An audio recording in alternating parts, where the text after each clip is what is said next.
Hello everyone, welcome back to Disha classes. उम्मीद करती हूँ मेरी वीडियोस आपको पसंद आ रही होंगी और किसी न किसी एग्ज़ाम की प्रिपरेशन में ज़रूर हेल्पफुल होंगी।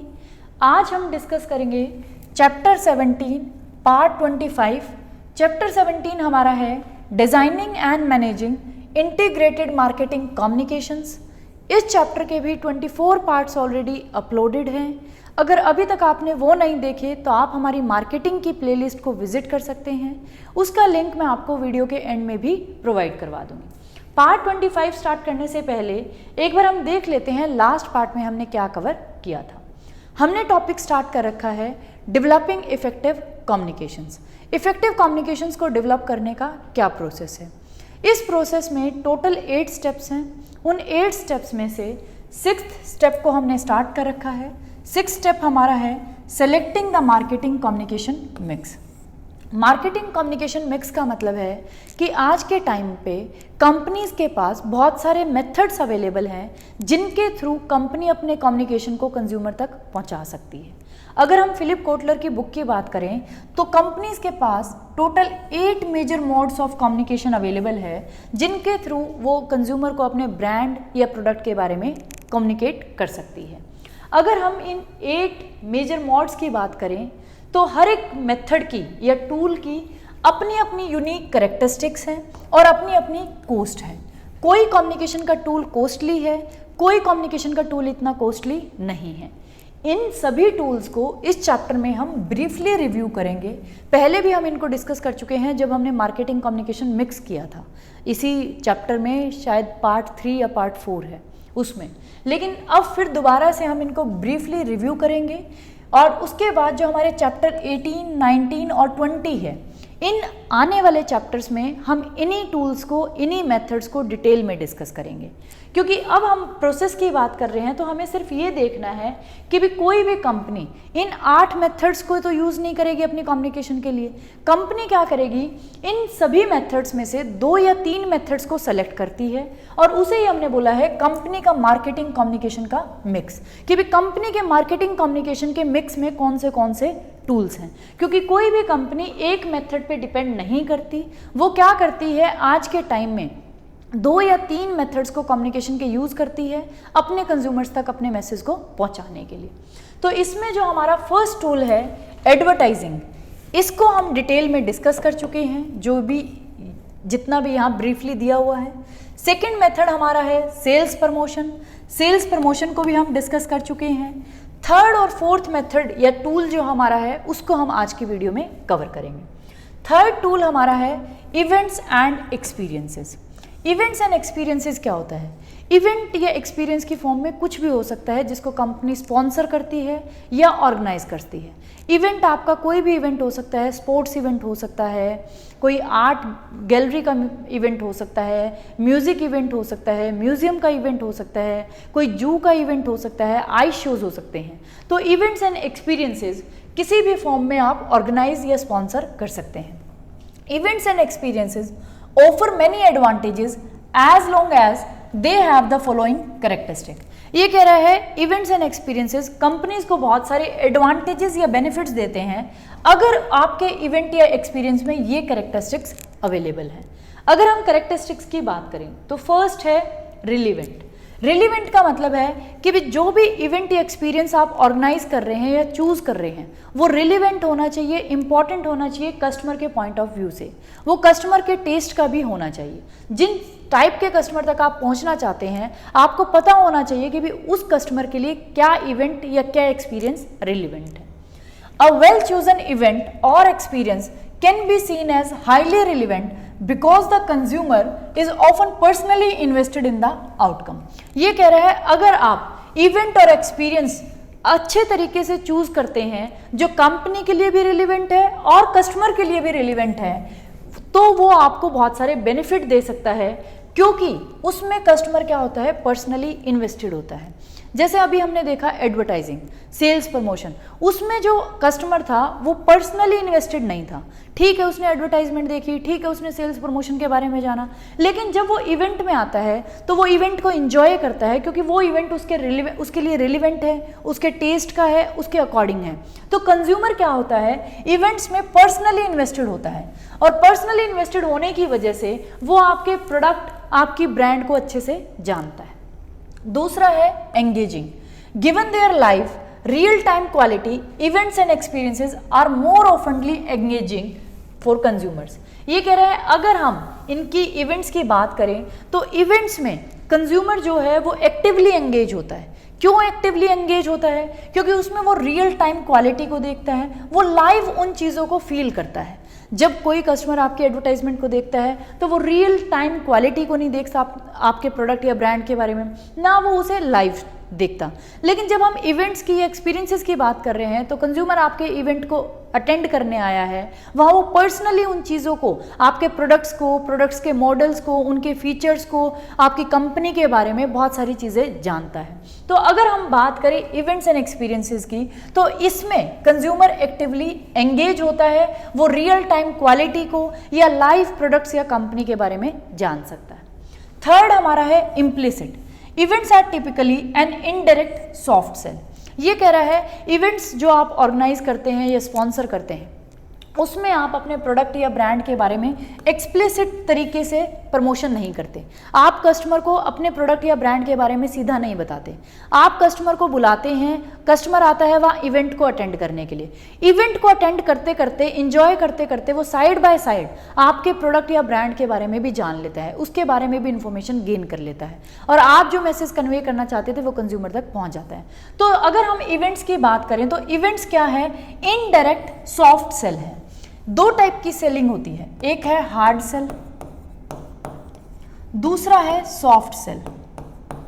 अगर हम पहले हार्ड सेल की बात करें, हार्ड सेल का मतलब है जब आप कंज्यूमर के माइंड पे प्रेशर क्रिएट करते हैं कि भी आप प्रोडक्ट को परचेज करें, ये प्रोडक्ट ही अच्छा है, ये इसके बेनिफिट्स हैं, ये ऑफर लिमिटेड टाइम के लिए है। जब आप प्रेशर में डाल के, कंज्यूमर के माइंड पे प्रेशर डाल के सेलिंग करते हैं तो उसे हम बोलते हैं हार्ड सेल। लेकिन इवेंट्स में ऐसा नहीं होता। हार्ड सेलिंग के लिए हम एक एग्जांपल भी ले सकते हैं। जैसे मान लो कोई ऑटोमोबाइल डीलर है, वो क्या गया, वो कंज्यूमर के पास गया, उसने कहा कि भी आप हमारी कार को परचेज करें।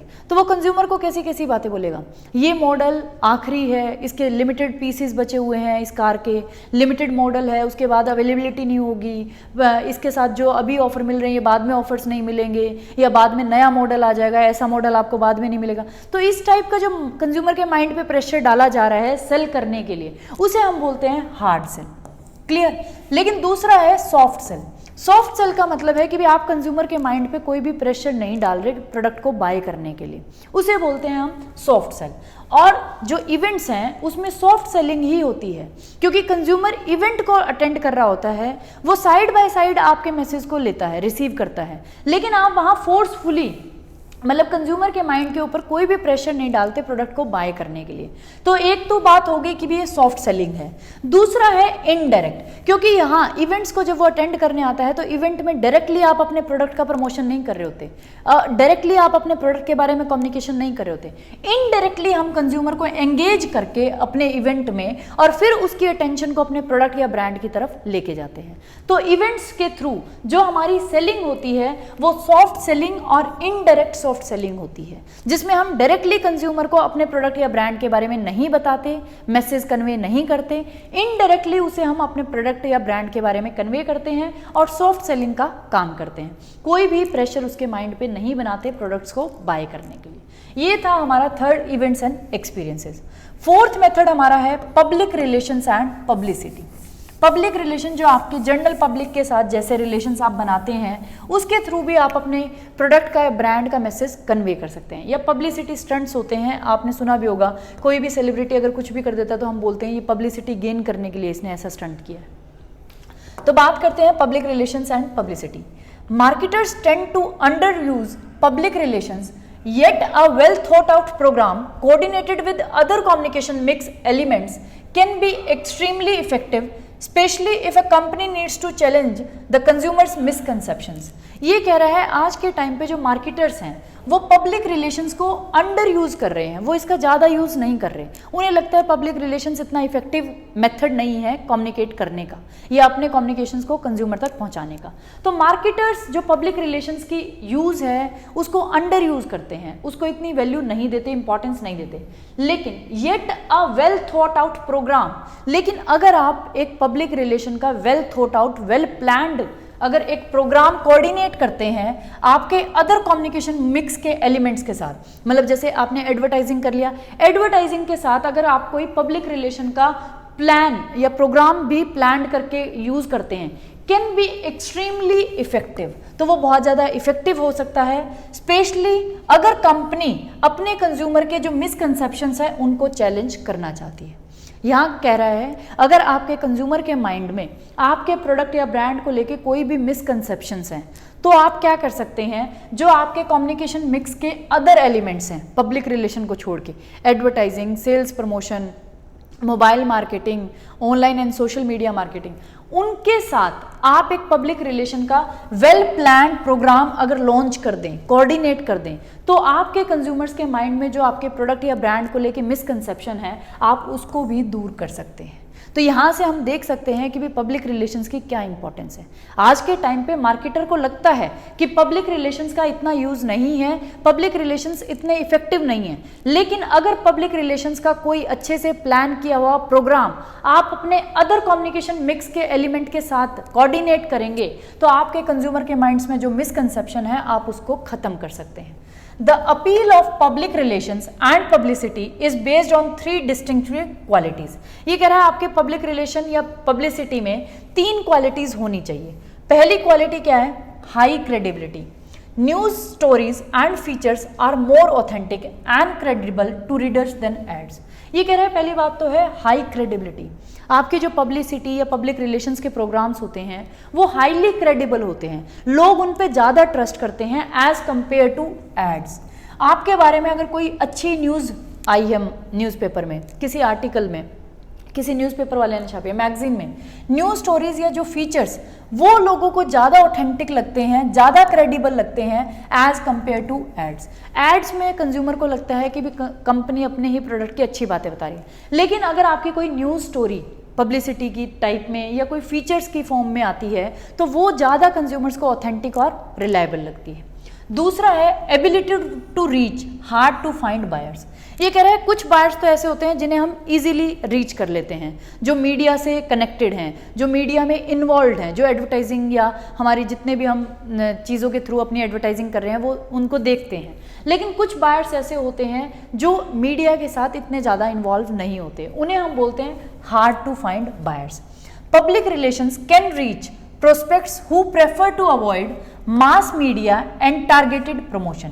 ये कह रहे हैं कुछ लोगों को जो ये टारगेटेड प्रमोशंस होते हैं जैसे सेल्स प्रमोशन वगैरह वो उनको अवॉइड करते हैं। ये जो मास मीडिया है जैसे सोशल मार्केटिंग है, सोशल मीडिया मार्केटिंग है, कुछ लोग फेसबुक, ट्विटर, इंस्टाग्राम जो ये सोशल अकाउंट्स होते हैं इनसे भी दूर रहते हैं, टीवी भी बहुत कम देखते हैं, न्यूज़ वगैरह सुनते हैं। तो ये कह रहा है ऐसे बायर्स जो हार्ड टू फाइंड है, जो मीडिया से दूर रहते हैं या टारगेटेड प्रमोशन से दूर रहते हैं, उनको भी आप इजीली पहुंच सकते हैं पब्लिक रिलेशंस के थ्रू, क्योंकि ऐसे लोग मीडिया वगैरह से या टारगेटेड प्रमोशन से तो दूर रहते हैं लेकिन वो पब्लिक रिलेशंस में मतलब ऐसी ऐसी कोई न्यूज़ स्टोरीज जो आती हैं उन पे ज़्यादा रिलाय करते हैं और उन पे ज़्यादा ध्यान देते हैं। तो आप उन बायर्स तक या उन प्रोस्पेक्ट्स तक भी इजीली पहुंच सकते हैं पब्लिक रिलेशन के थ्रू।